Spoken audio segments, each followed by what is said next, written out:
Good morning everyone, I am Shreyushi Nayak and welcome to Toman Engineering Limited, and today I'm going to talk about negotiation skill. So in the agenda I have meaning of negotiation, what are the basic and importance of negotiation, some of the qualities to become a good negotiator, steps in negotiation process, and we're going to also study about the concept of Batna and Zopa, and last how to become a good negotiator. So, what is a negotiation? Well, we all have been in a situation where negotiating at some point or another in our life. Either it may be at home, negotiating with our parents to gift us something if we fetch a good marks in our examination, or in your professional setup, your workplace, you might be negotiating with your team members or with your managers or leader in order to get a little less work done. So negotiation is something that we can call it's somewhat like a bargaining. The meaning of word negotiation means negotiation is a process where two or more parties with different needs and goals discuss an issue to find a mutually accepted solution. In business, negotiation skills are important in both informal day-to-day interaction, such as negotiating condition of sale, lease, service of delivery, and other legal contracts. Next is basic of negotiation. Well, there are certain basics of negotiation. Number one is problem solving. Like when both the parties are committing to examining and discussing issues which are closely related for a long-term agreements that warrant a careful scrutiny. If you really want to solve the problem with the other party and you are getting into a negotiation for a long term or a longer perspective, so which will help you to problem solve certain problems that both the parties may face. Next is contending, which means something that you really important for you and you really want the other parties to give in to your whims, your demands, fancies. That is when you are trying to contend with the negotiation. You try to put an upper hand, which makes the other person or other party want a kind to give into your demands, and in this situation you try to show yourself as a predominator in that particular front. Next is yielding, like it's a kind of negotiation wherein you give in to the demands of other party. The previous one was you are pursuing or influencing the other party to give in to your demand, and in this third point, that is yielding, you are giving in to the demands of other party. So it's the opposite of contending. Like you give in to the demands of other party because that's something that is really important or for them, and that's something which will really help them in longer term. So you yield or you give in to their demand. Next is compromising, when both the parties are really foregoing their ideal outcomes, settle for an outcomes that is moderately satisfactory to each of the participants or party. So you draw a middle line wherein both of you can have or can get help out of that particular situation. So you come up with a common consensus which will help both the parties. And lastly is the inaction. Like in the inaction part of negotiation, you really want to buy time to think about what exactly do you want to negotiation, and you want to buy time to think about your decision and to come to a final decision on that. So inaction is where you really little bit low on your decision taking time or process. So these are some of the basic of negotiation. There are other points too. Next is importance of negotiation skill. Why it is important to have a negotiation skill within us. So first is professional development and career advancement. Like it is something that really gonna help you to be in help you in your professional development and in your career advancement. And you, if you be a good negotiator. Next is it will definitely help you to resolve conflict whenever you are facing in your informal day-to-day life. or in a professional life. Problem solving, it also help you largely in how to solve the problem when it comes to your day-to-day life or in your competences. Next is communication. You also become a good communication, good in communication, because a good negotiator are people who are really good in communication. Next is persuasion. You are able to get to know a persuasive kind of style wherein you are able to persuade people with your approach of negotiation. And lastly is enhance influence, you it also helps you to enhance your influence on people, and negotiating really helps you in negotiating always help you in this aspect of your life and competencies.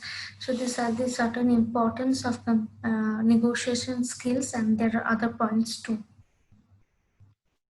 Next is some of the qualities of a good negotiator, like what exactly a good negotiator are. Number one is flexible. A good negotiator is somebody who is really flexible and adaptable, and he can mold himself in any of the situation. Next is creative. Definitely, a good negotiator should be having a quality of creativity, and whenever he is going for a negotiation, he should have creative ideas.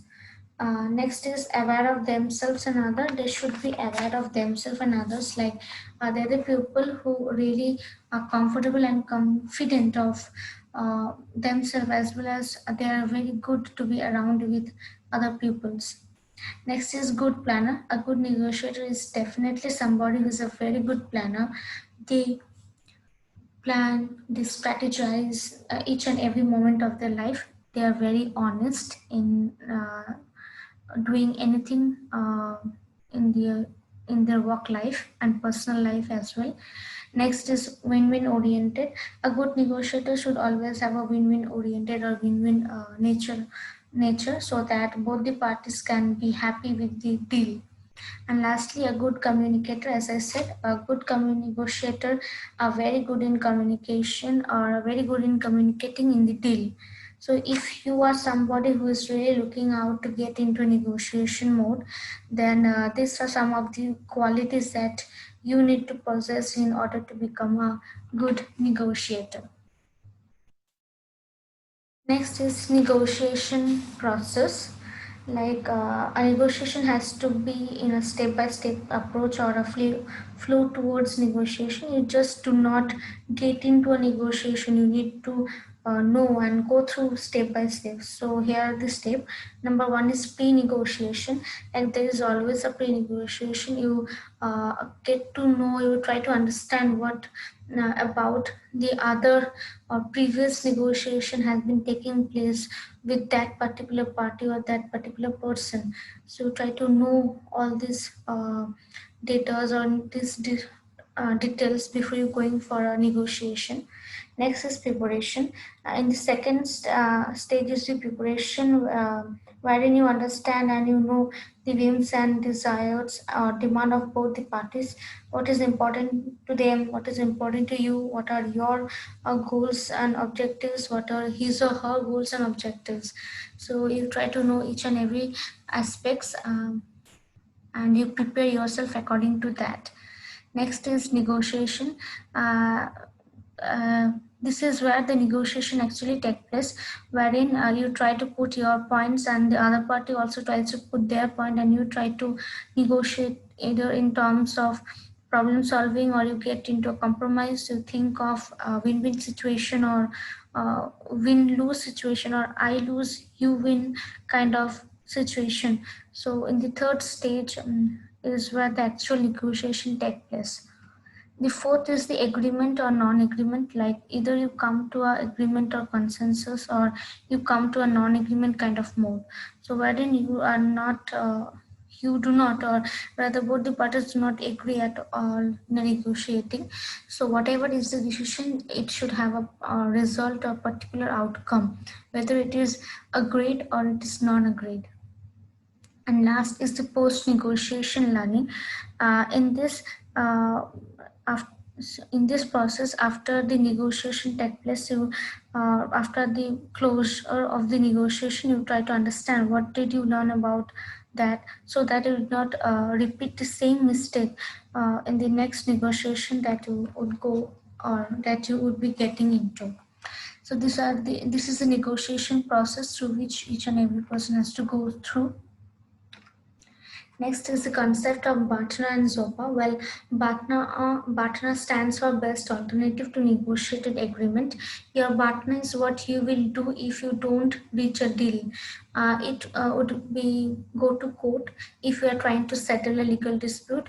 It could be invest more organically or buy different company if you are negotiating on acquisition, or it could be stay home and watch TV if you are negotiating with your parents for permission to go with the friends to a party. Well, button is very important because it defines what deals are worth considering and what deals aren't. Any offer that isn't better for you than your partner is worse than no deal and should be refused. Well, Batna is something like the next best alternative of your plan. Like if plan A is not working, so what is the next best alternative of plan A? So the next is plan B. So plan B is the next best alternative to your negotiation agreement. So whenever you are going for a negotiation, you should always have a plan B or a best alternative of that. And ZOPA is stand for Zone of Possible Agreement. The people who are negotiating with have a partner too. The ZOPA is the set of all deals that are at least a good for each party in negotiation as the respective partner. Like ZOPA is something which is the